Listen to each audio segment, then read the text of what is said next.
Dr. Barrie Tan, thank you so much for coming on Wellness Your Way. I'm thrilled to have you here. Thank you. Glad to be in. Yes, we were just chatting a little bit before we started recording, and audience, you are in for a treat because Dr. Tan has so much enthusiasm and passion for his work, and I know that will shine through in the interview. Can you tell us just a little bit about yourself, Dr. Tan? Yes, I'm of Chinese descent. My parents are from China. I don't know that much about China. I was born and raised in Malaysia, Oh, and Malaysia is not it's Southeast Asia. It's not too far away from Australia, New Zealand, and since Malaysia was a British colony, and that's what my parents could afford, so I went to school for 8 years, undergraduate and graduate, both in chemistry and biochemistry in University Otago in New Zealand. So a beautiful country, pretty isolated. And then I came to the US. I was in Alabama, not far away from Texas, in Alabama in Auburn University, big okay. football country. And then Yes. I was introduced to research in cancer. I did my postdoc there. And then thereafter, I lived the rest of my last 40 years or so in Massachusetts. I was at University of Massachusetts in chemistry, professor in Amherst, and did that for about 10, 12 years. And then after that, and now it marked almost 30 years of my life or so, doing research and development, even though I left the university, but with a twist. A research and development, if I discover something important, then it must be reducible to practice. I must be able to get it, not just discover something and then, good, I got a paper published, but it's still not accessible and useful to the public. So that's when I decided that if it is useful, then I should be able to get it. So the last, to reduce it and make it so then the public can benefit. So pretty much I just swam through my last 50, 60 years in a minute. Wow, you have lived several lifetimes, all in those 50 and 60 years. You've done so much, and you've focused a lot of these past 30 years on vitamin E. You're the world's foremost expert on vitamin E. So, just for audience members who are not familiar yet, what are some of the benefits of vitamin E, and why are you so passionate about this molecule? Thank you.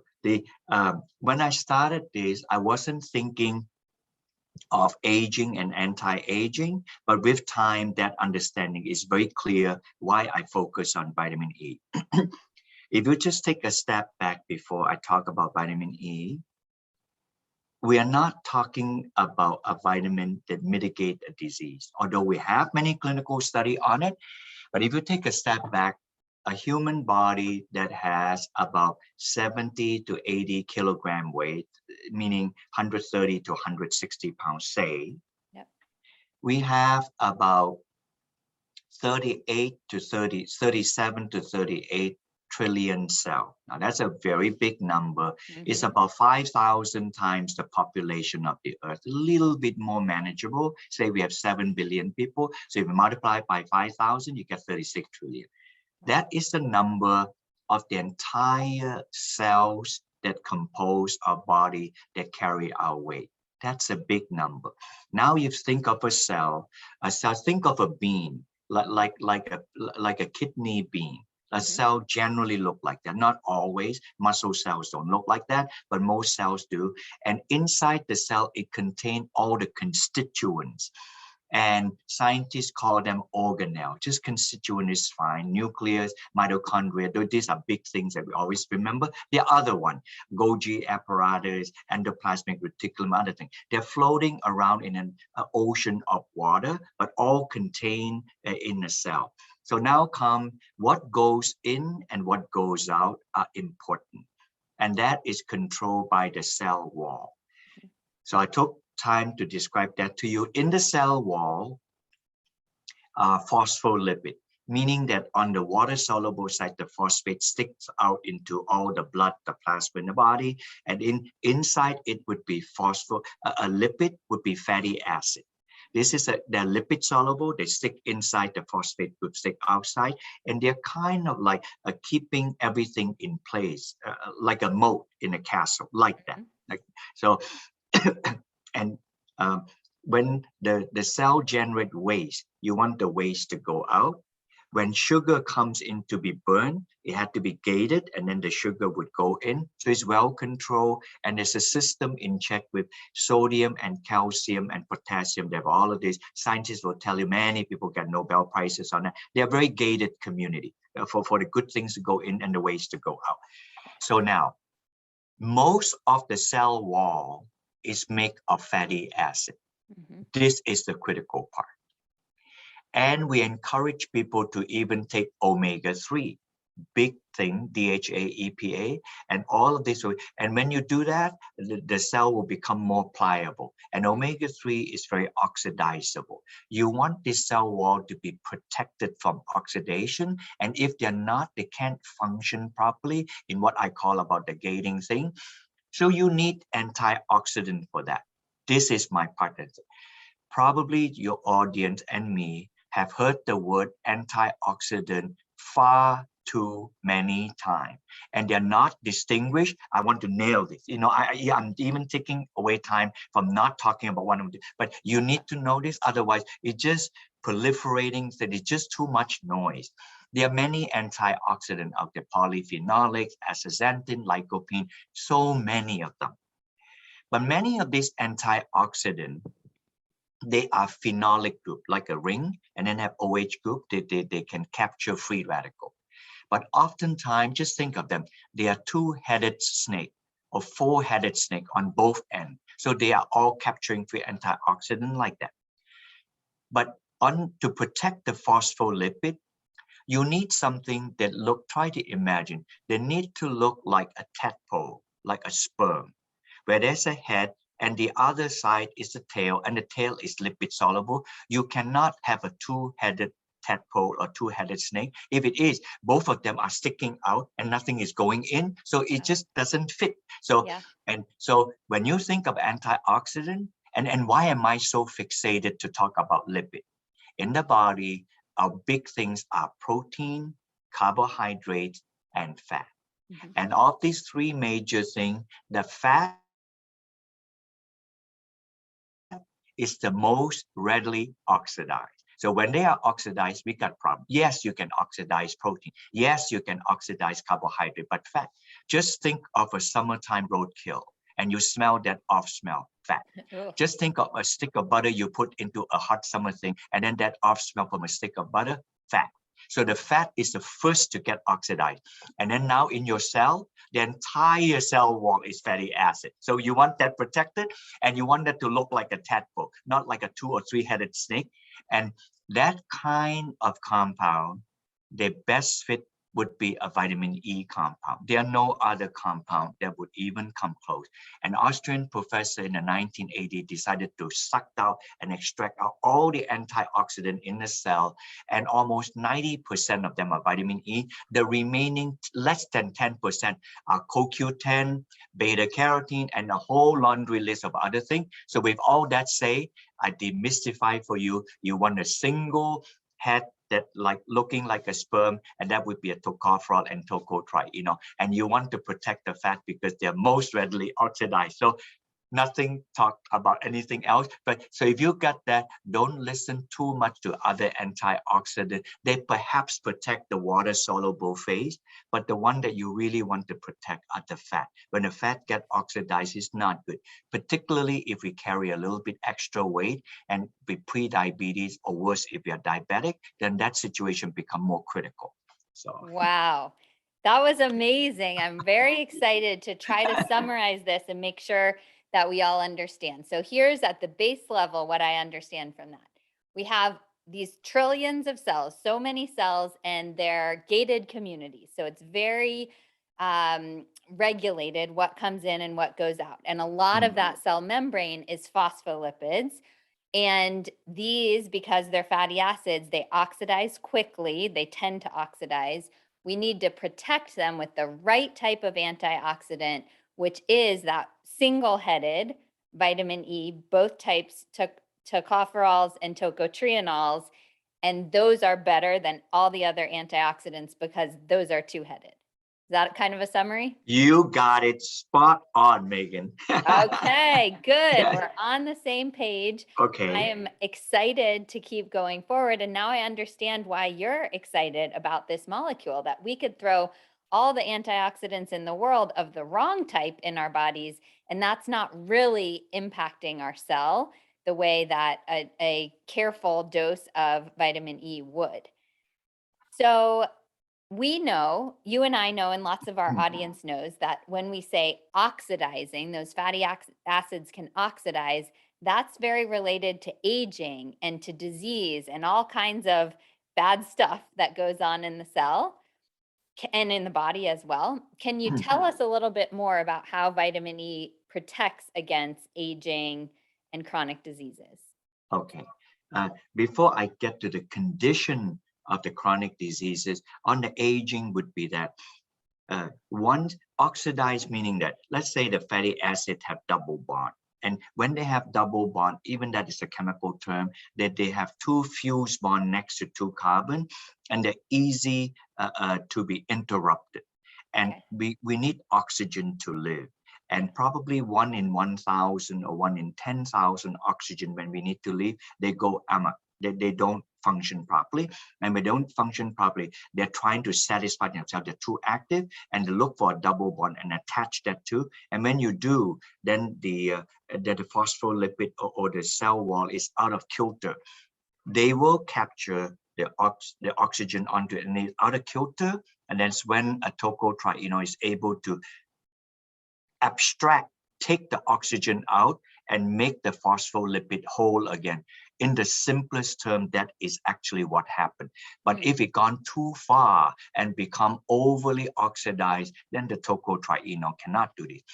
In the 1970s, there was a UC Berkeley professor. He compared that of tocopherol and tocotrienol, and he found a way to study. Nobody since has been able to study that. In a cell like that, he can see, just think of the sperm is swimming around the cell like that.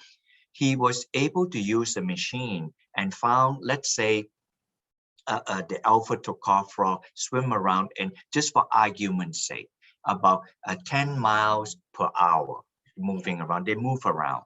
And then when you use tocotrienol, it's 50 times faster. It's flying around 500 miles an hour.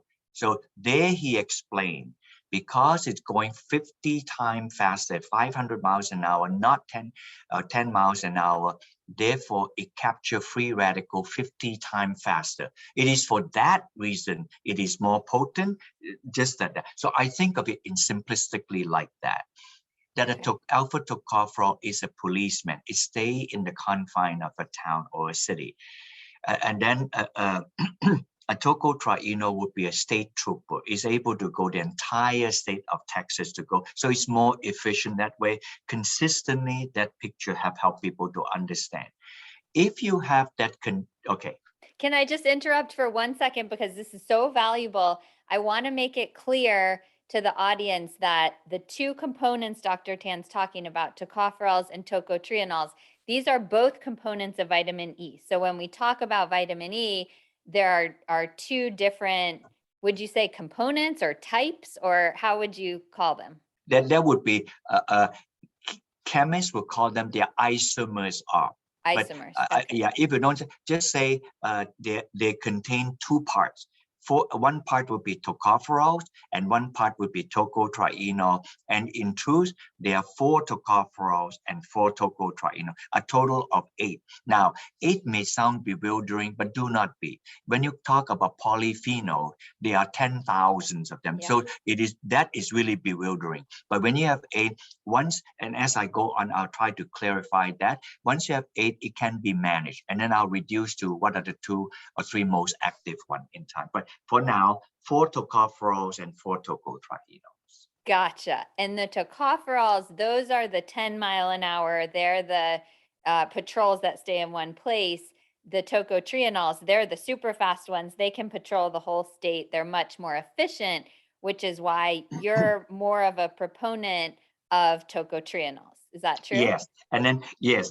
And it's very simple. In the tocopherol, the tail, Uh-huh. the tail is saturated to tocopherol tail. So that means that it stick into the phospholipid deeper. It's Okay. anchored deeper. Because it's anchored deeper, it can't move in the whole cell wall so fast because it's Okay. anchored deeper. It does move, but Right. not so fast. The tocotrienol tail has 3 double bond, Ah, three double bond. So the tail is shorter. So it flies around much faster. So it's okay. anchored much less deep. Pictorially, that is a good explanation and capture the free radical because it's able to keep the cell wall mostly whole. Mm-hmm. Therefore, the cell is able to function properly and therefore is able to control the aging process. Then I'm sure your audience is going to want to know, well, Dr. Ten, explain to us, give me some example of what chronic condition. If I'm allowed, I have Sure. 35 years of doing this kind of research. First, it was shown that tocotrienol helped to reduce lipids like cholesterol and triglyceride. Mm-hmm. It was discovered in University of Wisconsin in the 1980s. This kind of thing takes time. I was in it at the time when I was a UMass professor, and probably about 10 years later, they found out that, oh, this tocotrienol also went after cancer like that, but it's a different kind of mechanism. On the cholesterol one first, it works on the pathway in the body that make cholesterol. So it down, we call it down regulate. It Mm-hmm. decrease the ability to make cholesterol. It doesn't work as powerfully as a statin drug. Typically lower cholesterol about 15-20%. A statin drug lower cholesterol about 40-50% like that. But it's good enough and it's holistic and it's a extract from a plant like that. On the cancer one is very dramatic. It actually cancer is your normal cells gone bad. Mm-hmm. So when your normal cells gone bad, you can see in a microscope. If the cell is supposed to replicate all our cell in the body, right, including our bone cell, every 2 years, all our bone die, a new bone come out. It's kind of like out of the body experience, but it takes time. But some other parts of the body may take 3 months. The Mm-hmm. fastest one is your lining of your stomach. It's about 3-4 hours. It have to be because it produces gastric acid. Otherwise, Yes. we will just corrode to death, with Yes. hydrochloric acid. So depending on what part of the body, the bone is probably, we call it longest turnover in the Okay. bone. And then in Mm-hmm. the stomach, fast turnover. So 2 years and then 3 hours. So, and everything else is in between like that. Your nail and your hair will be longer like that. It's different Yes. for me who have no hair because it's unable to make the hair grow. But when the hair is there, then they have different timing like that. Now, Yes. having said that, um, uh, in the cancer one, it the normal cell when it turn bad is actually making the cell multiply like 10 times faster. Then you know that it's called hyperplasia. But when it become 100 times faster or 1,000 times faster, then you know your normal cells have gone bad. Mm. If you have a tissue of the cell of your skin, of your breast, or of your lung, if it multiply normally, then the cell is going normally. If it multiply like 10 times faster, it's a little off, but not completely off. So if you catch it, then great. If Yeah. it multiply 1,000 times faster, then it's not good. Yeah. So that not good thing is because of signaling, that the cell is signaling other parts of the cell to multiply like mad. And the tocotrienol cut off the signaling for the multiplication, all the way at the beginning to all the way in the end. All the way in the end meaning if a cell have gone bad, if it is much more than about 1 millimeter, 1 millimeter is smaller than the size of a poppy seed, 1 millimeter like that. When it's about that size, it cannot get because it's growing 1,000 times faster. Mm-hmm. It cannot get nutrient fast enough from the neighbor thing by osmosis. So it had to grow. It's almost like sci-fi. It grow aberrant, fake blood vessel to the nearby tissue so that it's like a plumbing job. And then Wow. it suck up the nutrient to feed it. So in other words, it needs other highway because it's going to be bigger. So when it become an organized tumor, like a centimeter or an inch thick, they definitely need that system. That process of growing blood vessel is called angiogenesis. Mhm. Genesis means new, angio is blood vessel, growth of new blood vessel. So there are drugs out there, they just cut off this growth of blood vessel. So Mhm. they call anti-angiogenic agent. Mhm. Sorry that I have to go to this thing to explain this to It's you. great.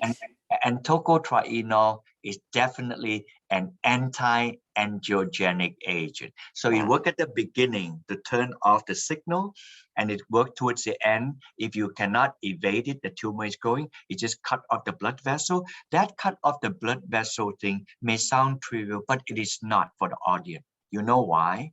Because if you are already wired to grow like a dinosaur, Mhm. you cut off the blood vessel, and if you don't have the food material, the dinosaur will be the first to die because you're Yes. already wired to consume a lot. So if you don't have it, they shriveled up and they just die. So tocotrienol work on the cancer in both of this. And then now in between these two on lipidemia and the cancer, they're pretty extreme. We have done many research in between. People who are overweight and obese. Mhm. We're doing this study in Texas of people who have fatty liver disease. We're doing this Mhm. with outside the country, of people who are pre-diabetic and diabetic. Clearly, ladies and gentlemen, these are all chronic conditions. And all of this, it works. So I have the mic back to you and see how you would feed me other questions that can become more specific. Oh, this was amazing. So you started with uh, dysregulated cholesterol, and you said that vitamin E helps 10 to 15% lower the cholesterol, which honestly, I think that could be better in a lot of cases because I don't think too low cholesterol is really a good thing. And a lot of people could benefit from a moderate lowering. So that's great. Then in the middle there, you talked about fatty liver and prediabetes and obesity, all the way over to cancer at all stages of cancer, whether it's the beginning of the cell replication abnormally, all the way to the angiogenic state where the tumor is starting to grow blood vessels. Vitamin E is helpful throughout all of those, which I think is amazing. It's blowing my mind. And the sad truth is that so many of us have some kind of metabolic irregularity or some kind of health and or potentially even some kind of cancer growing in our body that we're not aware of yet. So what I'm wondering is, should everyone be taking tocotrienols no matter what, or is there only a period of sickness when you would start it? Okay, that's a great question. I like to break the answer of this question into three parts. If a person is otherwise healthy from their own perception, they live well, they eat well, they do exercise, stuff like that, then they should take about 100 milligram to 200 milligram. This is rough because it depends on the weight of the person, the size, like that. Mhm. And 100 to 200 milligram as an antioxidant protection. I took some time at the beginning to explain that. Yes. If for no other reason, because without oxygen we can't live. And with Yes. oxygen, we need to breathe. And with that, 1 in 10,000 oxygen molecule is going to go amok. So to protect ourselves from that. And if somebody is more exercise conscious and more, then it more required because they need more oxygen. So that would be the first part like that. The second one would be a chronic condition because of our age 40, 50, 60 years or older, Mhm. or we understand from a family history of if I were to be a woman and my mother had breast cancer or Mhm. sibling like that, or other conditions like overweight, obesity. So there's some telltale sign. So for those a family history of, if they are clearly there, then I would encourage the person to take anywhere from 200 to 400 milligrams. The Okay. 100 to the beginning, 2 to 400. And then for chronic conditions, based on the studies that we have done, and then there would be more 400 to 600. So that are my mapping of the three without any clear prescription, and they are largely based on a clinical study that we have done. Even the first one we did, that is hard to do that. We have the 1 to 200 milligram came from a study we did with 60-something-year-old people. They're healthy, they are not sick and not ill, not anything like that. So when we measured their oxidized fat, we measure the C-reactive protein for inflammation. We measure the liver enzyme like that. So blend, not measure sugar, this, that, and other thing. Right. They are all normal. And we found that when they take 1 to 200 milligram, everything is in balance and not Wow. out of kilter. If they're slightly out of kilter, it gets back. So that's that part. And the cancer study, we got that from our cancer trial. And the in-between one, we did a lot. Fatty liver disease, type 2 diabetes, lipidemia, the whole smack full of things we did that. So these are how we come up with the three. Like Amazing. Well, I'm going to tell you and tell the audience right now, I'm going to start. I have not taken vitamin E before, and I have been familiar with some of the benefits, but I just kind of always thought like, oh, if I have an issue, I'll take it. But you're making me realize I'm a healthy eater, I exercise, all the things, but in fact, the issue is I sometimes exercise more than my body is wanting to.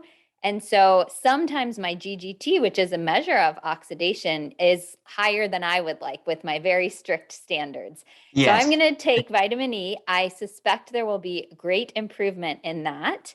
Yeah. And I know it is good, a helpful supplement for me to take, regardless of if I feel the difference or not, because sometimes we can't feel that deep cellular inflammation and oxidation that's happening until it turns into a problem. Yeah, I know this now. I'm stepping one step away so that I'm not bound to clinical study. On the non-bound, I'm probably the person standing who have taken tocotrienol longer than just about everybody that I Yes. know, some 40 years or so. But I did notice this. If it is some person with beautiful skin like you Thank you. probably may not notice this. But I did notice that if you take tocotrienol, it will deposit on the fatty layer of your body because they are lipid soluble, and they tend to deposit on just below your subcutaneous tissue. And then I have heard many people tell me when they did, I first heard of this from women with breast cancer. They Mm. were taking it for the reason for that. It was a Japanese study. And the first thing it was reported to the doctor was they noticed that their skin were more supple. That is not Ah. the intent of the study, but when you take tocotrienol, it will just go to all part. Remember I mentioned about the cell wall? It's the whole body, but they notice because they can see on the mirror. Then what's there not to like?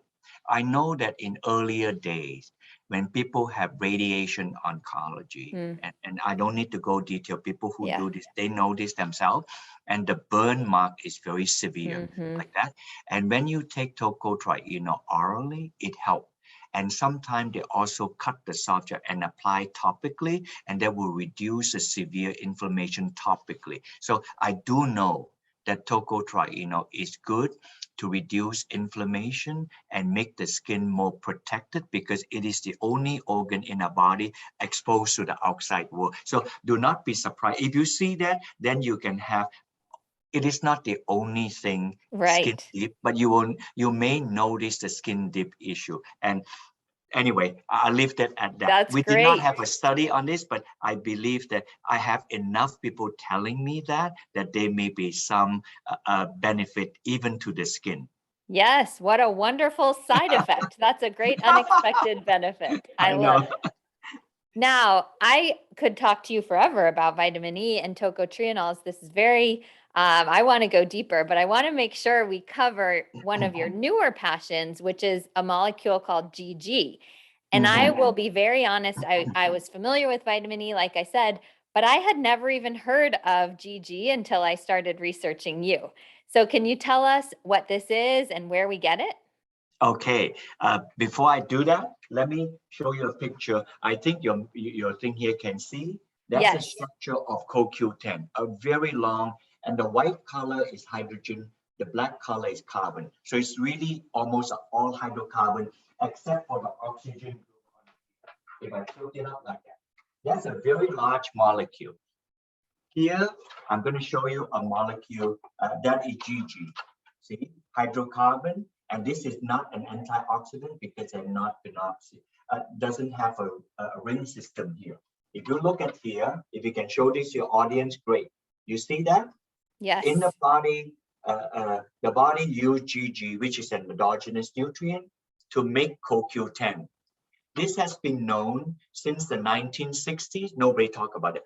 I just make a very big statement. The audience would not.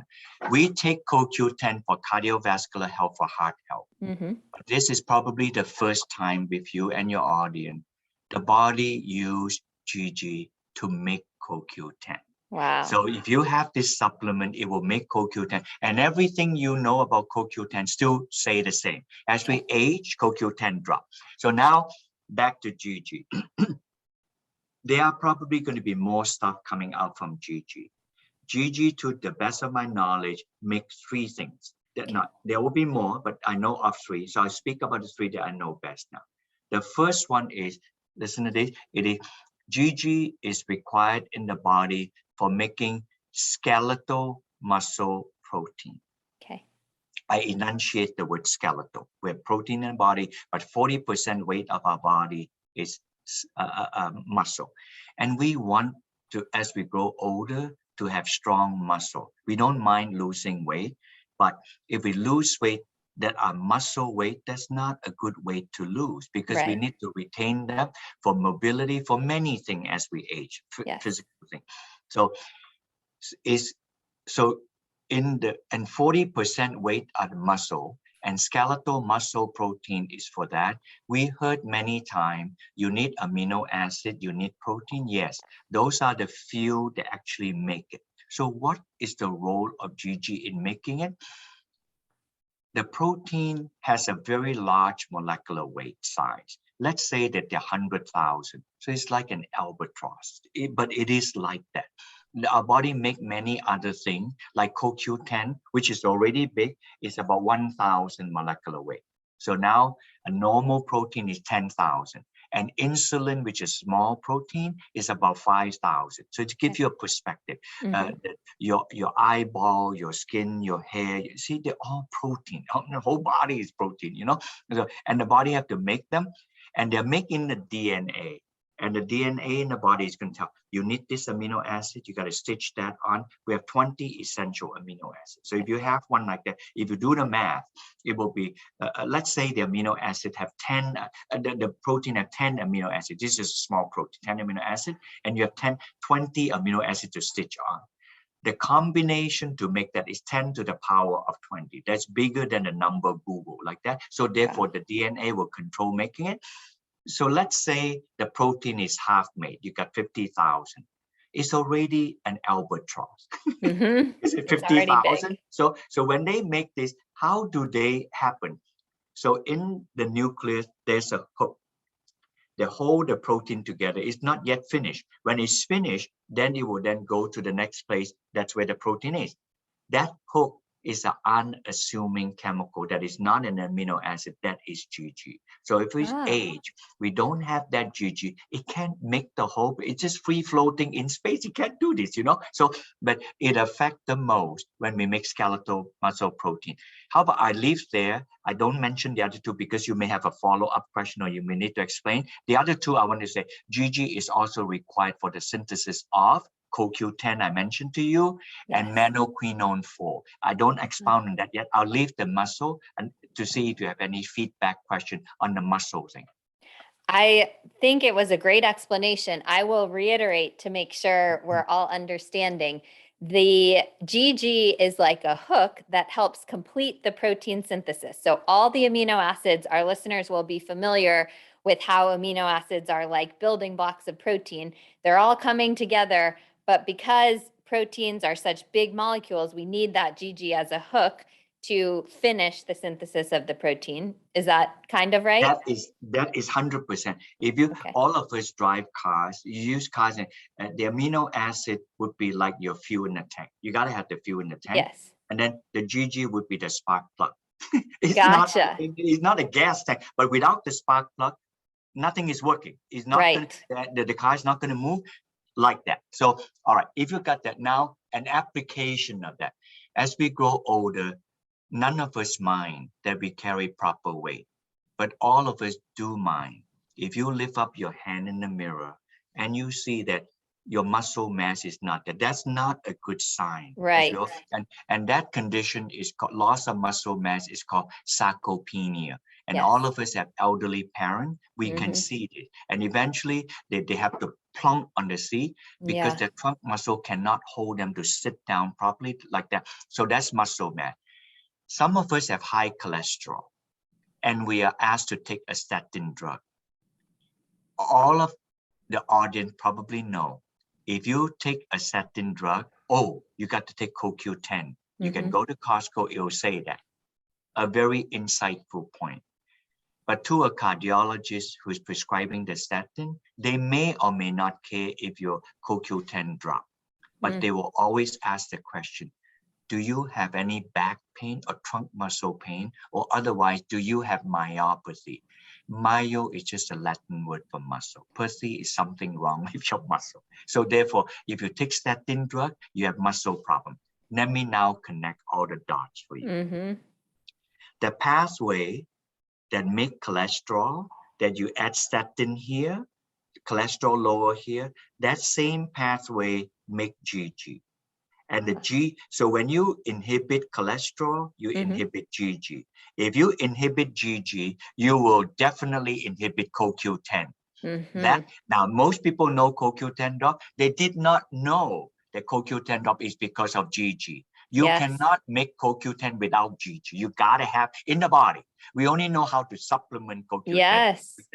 But GG, if you inhibit that, it also inhibits the synthesis of skeletal muscle protein. That's why the doctor cares about myopathy. So now I close the loop of the understanding. So the thing when you take statin drug is inhibiting GG. That's why CoQ10 dropped. That's why you have muscle problem. And if you don't take statin drug, if you, as we age with GG drop, then you don't have it now. Oh, if we don't have enough GG, you don't take, you remember aging, the CoQ10 drop, and aging, we have sarcopenia. So now I hope that I have captured and encapsulate for you the critical reason why GG is so important. And by the way, GG is a compound your body makes. You and I cannot be living without GG. And then all that to say, if I were to make a pitch would be that here in United States, a small guy like me in the state of Massachusetts, I extracted it from this lovely plant here.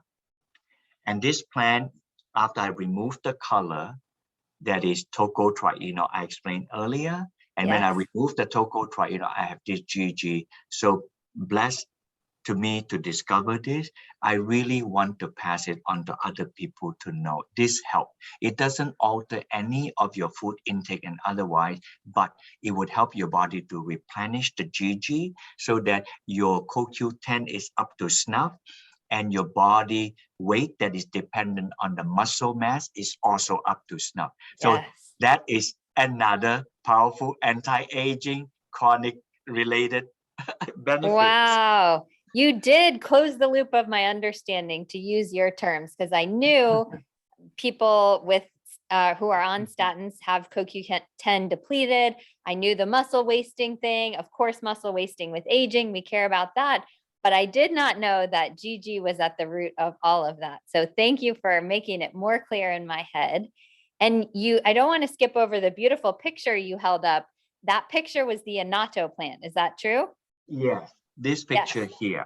So this is where you're getting GG and tocotrienols in your supplements, true? That is true. And if you wanted to, if you're curious enough and wanted to find out, you go to any Hispanic store. You said that, do you have Annatto seeds? And if you want to use the Spanish words, and if they could not understand, you say, just say achote. Achote. A-C-H-O-I-T-E, achote. Okay. You can Google, you find out, and then you can even find out how you can make nice, flavorful Hispanic food. It just have an orangey, reddish hue like that. And in the West, not Hispanic, in the West, like what we're doing now. Where do you find Annatto? You go to Whole Food or Trader Joe, you buy a hunk of cheese. That yellowish to orangey hue, that's Annatto. So it's not Yes. a strange thing. It's something we consume, except that the color mask it. I remove the color, and there it is, the tocotrienol. Then I remove the tocotrienol. There it is, the GG. So I just say, I'm so blessed. There are 50 million chemicals on Earth. I happen to stumble on this plant. So I kind of like have a personal quest and duty to let other people know about it. So thank you for interviewing me. Thank you for sharing your wisdom. And again, you've connected the dots. I am a big fan of Annatto because it replaces the artificial food coloring, yellow 5 or whatever kind of colors they were using. A lot of food companies are using Annatto extract for natural coloring. Now, that's good. It's way better than the artificial food coloring. The bad part is what you said, they're not actually having the tocotrienols and the GG in there, but still it's better than the food colorings. 100%. So if you want the food coloring, just go online. There are many Hispanic dishes that you can buy the seed. The seeds are relatively inexpensive. You just go to the store. Don't buy overly dry seed. If they look brownish color, I'll show you some. To you too. If they look like the middle, you see the middle two, they all look a little not ready. The middle two look brownish color. You see that? Yes. So that means that they're really old seeds. If the seeds are good, even the last two here, you can see if I look close here, you can see they're ready. You want it to be more reddish, then the bixen, the carotenoid color is still there. When you leave it long enough, the tocotrienol disappear. So when the tocotrienol disappear, it cannot protect the red color to maintain. That's what the plant makes it like that for. The plant probably makes a GG to repel the insect repellent, to repel them. Now this one here, I always like to quip about. We are blessed to be able to eat plant, but just make sure we got it right in our head because we are very human centric. Plant never make anything for human being. Yeah, true. They only make things to protect themselves. We are Yes. blessed to be benefiting from them. So they make the GG to repel insect from doing pestilence on them. And the color is maintained there to deceive the birds of the air, thinking it's a fruit and swallow it whole, and therefore able to procreate the seed. That is what the plant does. So we are just blessed that they could do this and can take advantage of this. So there you have it. Amazing. Oh, this is incredible. Dr. Tan, you are such a wealth of information. I know listeners will want to learn more about you. And you also mentioned, I think, that one of your books is available for free. So can you tell us where to get more information? Okay. First, the book looked like this, The Truth About Vitamin E. And Wonderful. it was a labor of love. I did this. And if you want a box of like a dozen, 2,000, 3,000, you can let me know. I have the office sent to you. But if your audience want it sooner, and you can go see that my wonderful Jen typed this for me. I'll leave it out here. Oh, great. Can I'll you read it? read it. Okay. Yes, go to barrietan.com/book and enter the name of this podcast to download a free copy of the ebook, which is The Truth About Vitamin E. So we will link that in the show notes for all the audience. We'll put that link and the instructions to enter the name of Wellness Your Way, and you can get this very generous gift of a free ebook from Dr. Tan. Thank you for that. Yeah, and then all the things that I discussed about earlier on in a clinical study on the diabetes, the cancer is reviewed in that book, so you won't be missing out. And I give the references. You are free to look at those references. This is going to be one of the few blessings. There are many nutritional supplement people push, and if I were to be non-scientifically literate but a very caring consumer like that, sometimes there's just a lot of noise out there, and then when you find something that it really works, you want to bear this out. If it didn't work, this is very plain language. If it didn't work, my 40 years of life is a lost cause. And then if I stayed with it, it's because I know it worked. And like, for example, I don't know how much time we have. Like, for example, we are doing this study with fatty liver disease. One would have guessed 30, 40 years ago, when people have liver cirrhosis, is probably over drinking of alcohol, and probably people even make religious comment on that, the alcohol drinking. Who would have guessed 30 years after that we consume so much fat, and our body and the liver cannot handle the huge amount of fat, and the liver look like that, cirrhotic liver like that of people drinking alcohol. So food matters, and Yes. food could be poison. So we got to take care of our liver, because unlike the heart, not that you have a heart disease is a good thing, a heart is a mechanical device. The liver is classically not a mechanical device. The liver is a biological device. It performs 700 functions. You cannot have a mechanical liver. So, and if so many people have going to have liver failure due to NAFLD, your audience must Google to read themselves. NAFLD. It's just a long acronym for non-alcohol fatty liver disease. Yes. Can you imagine a disease is named after enunciating so overtly non-alcohol fatty liver disease? So it's kind of like food-related fatty liver disease. You know what I mean? So the disease is known, and it's not known so long ago. From Mayo Clinic in the 1980s, that is going to be the epidemic of our time. About 25% of people have it. Even if you have slight body weight like that, it is no problem. When you get to see your doctor the next time they have a lipid profile, just check if your liver enzymes are normal. It's a first sign marker. And if your triglyceride is normal, if your triglyceride is high and your liver enzyme is high and you are non-alcohol drinker, then hey, have to ask the doctor again in the follow-up visit, can you do more tests on my liver? So sometimes a normal weight may still obscure something on liver, but having a good liver health is another marker of having anti-aging and chronic health. So that's another answer, because you That told is me your right. audience love. What a great bonus. And my clients who I've reviewed their blood work will know the liver enzymes Dr. Tan's talking about are ALT and AST primarily, and the triglycerides as well we want to keep a lookout for. So that's just one more bonus tip that you've given us. Thank you so much for all of your time. We'll link all of your resources, including your supplements, your free ebook, your social media, even though you said you're not active, but there's something out there that's wonderful information. So thank you again, Dr. Tan. I appreciate you being here. Yeah, and thank you for all your audience listening in. Perhaps in another year, when our clinical trials on the GG come back, we can do a follow-up interview on GG and the CoQ10 we talked about. All right, That have a sounds wonderful great. week and I be look blessed, all forward of to it. you. Yes, Thank thank you. you very much.